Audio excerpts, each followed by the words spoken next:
దొంగల మూట అంతా పోయింది. దొంగల మూట పోయి తమిళనాడులో మీటింగ్ పెట్టారు. అది బండి సంజయ్ గారు, మీరు సెంట్రల్ మినిస్టర్ అన్న విషయాన్ని మర్చిపోయి ఇంకా కార్పొరేటర్ లెక్కనే మాట్లాడు. సెంట్రల్ మినిస్టర్ అయితే దొంగల మూట ఉంటే నీ కాడ సిబిఐ, ఈడీ, ఇన్కమ్ ట్యాక్స్ ఇన్ని కార్యకర్తలు ఉంటే అందరిని తీసుకొని జైలు ఎత్తి అయిపోయేది కదా. నిన్ననే చెన్నైలా దొంగలందరూ ఒక కాడ కలిస్తే నువ్వు ఒక మంత్రి పోయి ఉండి ఏం చేయాలి? అందరిని తీసుకొని పొక్కలేసేది ఉంటుంది. నిన్ననే చెన్నైలో గుట్టిగా పిచ్చి మాటలు మాట్లాడకుండా రోడ్డు మీద పిచ్చోళ్ళు లెక్క తిరిగి పిచ్చి మాటలు మాట్లాడితే ప్రజలు నవ్వుతారు. ఆయన చూసి అలా కిషన్ రెడ్డి పెట్టి పొద్దున ప్రెస్ మీట్ వాళ్ళు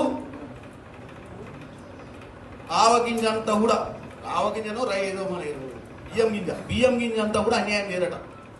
మీరు బియ్యం గింజ అంతా న్యాయం చేయమని అడుగుతున్నాం మేము. అన్యాయం కదా, అన్యాయం తాటికాయ అంతా చేస్తున్నారు మీరు. కానీ బియ్యం గింజ అంతా న్యాయం చేయమంటే ఇద్దరు సెంట్రల్ మినిస్టర్లు, స్టేట్ మినిస్టర్ ఉంది.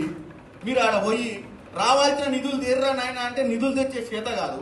మేము రోజు 24 గంటలు మంత్రుల చుట్టూ ఢిల్లీలో నువ్వు అంటే 35 సార్లు పోయినా నీకు చెప్తారు.